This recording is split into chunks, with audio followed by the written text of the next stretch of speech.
The Enugu Air, CNG mass transit program, and the ultra-modern transport terminals, all built from scratch by the Governor Peter Mbah administration, are to be launched for operation before the second anniversary of the government, which is billed for May 29, 2025. The government has also approved the development of the state's tourism industry, while total transformation of the Nnamdi Azikiwe Stadium and Ogu Games Village will start in June to get them ready for the National Sports Festival to be hosted by the state in 2026. These were made known by the Commissioner for Transportation, Dr. Obi Ozo, Commissioner for Culture and Tourism, Dame Mugochi Madueke, Commissioner for Works and Infrastructure, Engineer Gerard Otiji, and Commissioner for Youth and Sports Development, Barrister Lloyd Ekweremadu, after the State Executive Council meeting at the Government House, Enugu, at the weekend. Of the Enugu Air, which our citizens are eagerly waiting for.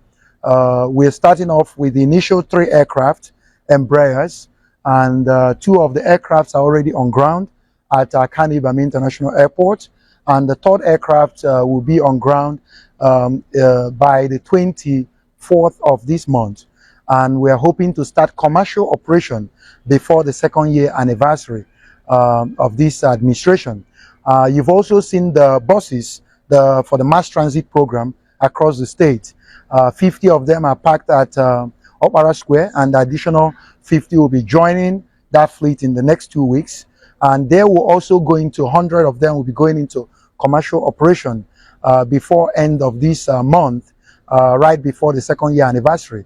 And also the bus terminals, the 2 in Holy Ghost, 1 in Gariki, Abab, and in Soka, will also be commissioned and go into commercial operation before the 29th of May this year.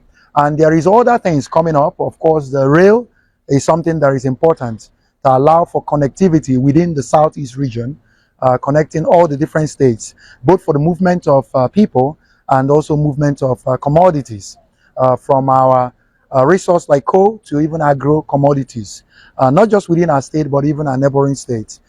You also saw the discussion around bringing electric and CNG automotive manufacturing plants within Enugu, and the launch of Enugu Smart Transport Program that will see to the injection of over 2,000 electric vehicles within the next 150 days. That is in progress, and you'll be getting more updates on that. Dame Ugochi Madueke, the Honorable Commissioner for Culture and Tourism. The Executive Council graciously approved this evening over 13.7 billion naira to be invested into tourism. We are going to have it in phases. This is just phase 1. For this first phase, we are having Ohum waterfalls. We are also having Nsude Pyramid. In Nsude Pyramid, we are going to have the first Canopy Walkway in Southeast, measuring about 600 meters, which should actually be the longest in Nigeria. We also have Ngwo Pine Forest, where we are having the first zipline in Nigeria. The zipline will measure about 300 meters. In the same Ngwo, we will have rotundas, big rotundas and smaller rotundas. Then we have the Cross of Hope, located in Okpatum. The Cross of Hope will be sitting on a 580 meters above sea level, and the cross itself will measure about 50 meters, making it a total of about 630 meters. The cross will have about 16 floors with a lift inside it. It is called the Cross of Hope, and it is believed that any problem you have and you come to that cross, your problems will be solved. We are also in a home waterfall. We're going to also have another Canopy Walkway and a board walk, saving the water. So for now, this first phase, these are the things we are going to do. Ahead of the 23rd edition of the National Sports Festival in Enugu 2026, Barrister Ekweremadu said the State Executive Council had equally directed the commencement of the work both at the Nnamdi Azikiwe Stadium and Ogu Games Village for not later than June. We also briefed the council on the progress made on establishing a lab for animation for young people in Enugu State, which His Excellency will be commissioning soon. The lab is ready. We are similarly working towards empowering over 2,100 young people across the state who were trained around December last year. This empowerment will be coming up on the 12th of August, being the International Youth Day, Ikwerimadu concluded. And that's all your updates for the past weekend. Many thanks. Have yourself a beautiful week just ahead. The rise, fall, and revival of Enugu's iconic Hotel Presidential. Once a beacon of luxury and a symbol of Eastern Nigeria's industrial ambition, the Hotel Presidential in Enugu now tells a tale of both grandeur and decay. Built after independence as part of the late Dr. Mike Okpara's grand industrialization plan, the sprawling 100-room edifice stood as a testament to the vision of the defunct Eastern government.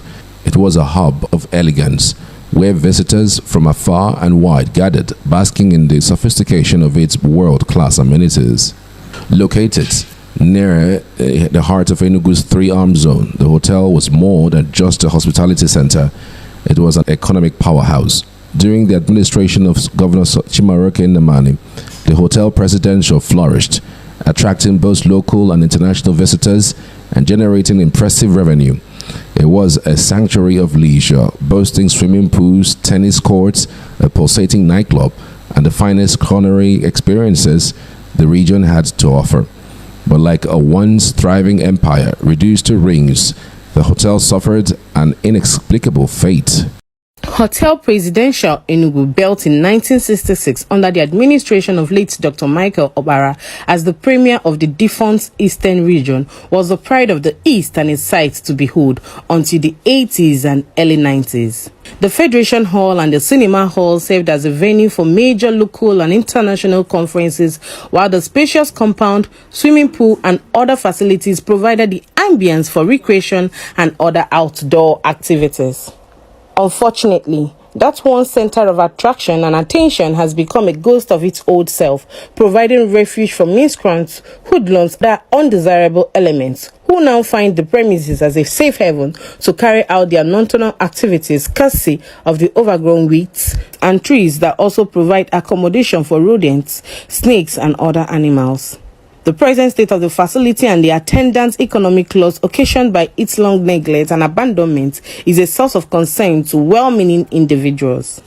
I'm of the opinion that the Enugu State Government should do all what they can to put it in proper place of functionality, so as to create more job opportunities to the teeming youth of Enugu. And when that is done, it's not only that it's going to create this employment we're looking for, it's also going to increase the IGR of the state.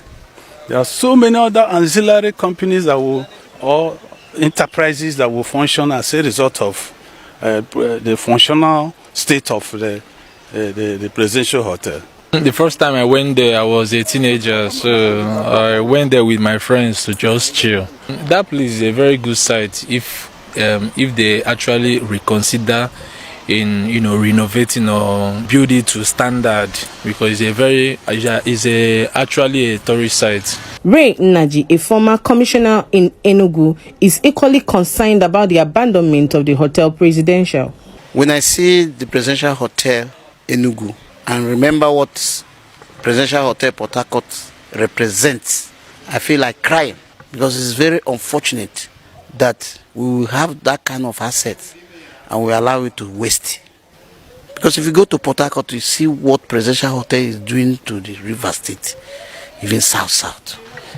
That is what the Presidential Hotel Enugu ought to be doing to Enugu State and Southeast.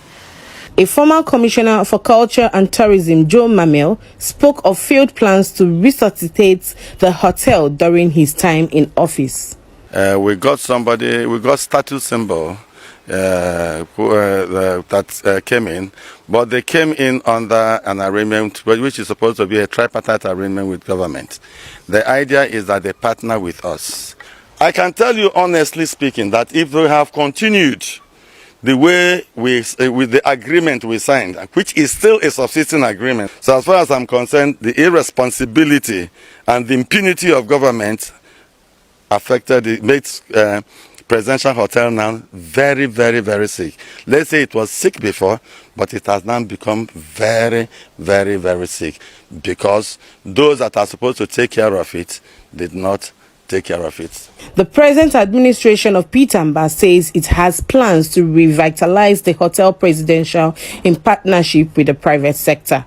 Presidential Hotel gives His Excellency sleepless night.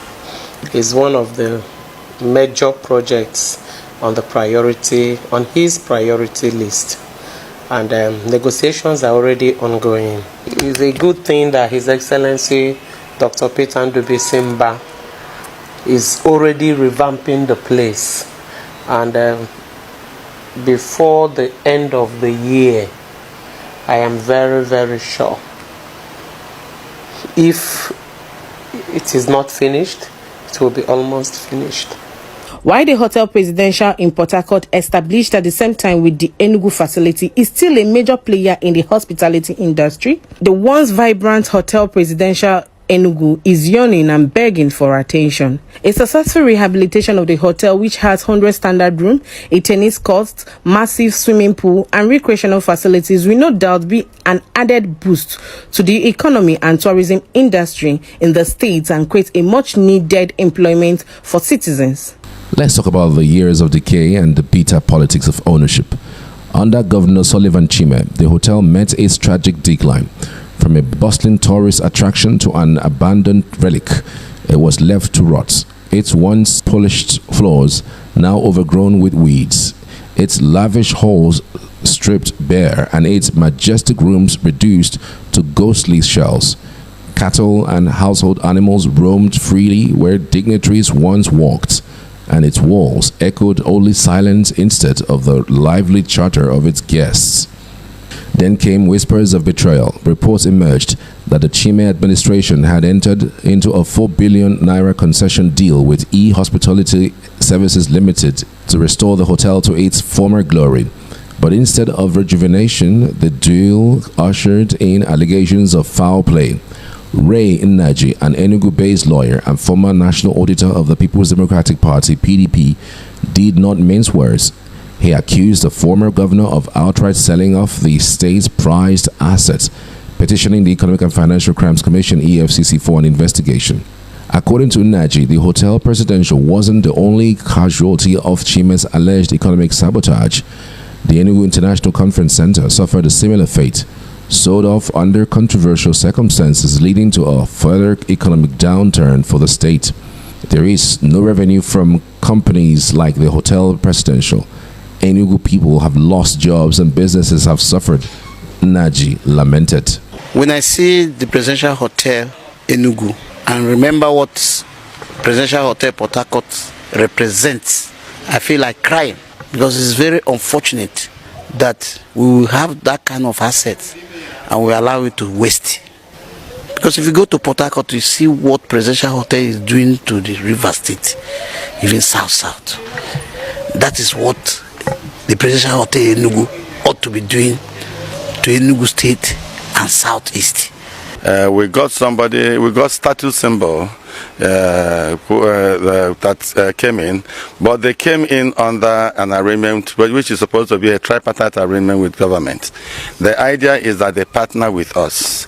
I can tell you honestly speaking that if we have continued the way with the agreement we signed, which is still a subsisting agreement, so as far as I'm concerned, the irresponsibility and the impunity of government affected it, made Presidential Hotel now very, very, very sick. Let's say it was sick before, but it has now become very, very, very sick. For years, residents watched in despair as the hotel decayed. Political promises came and went, but the structure remained a haunting reminder of what once was.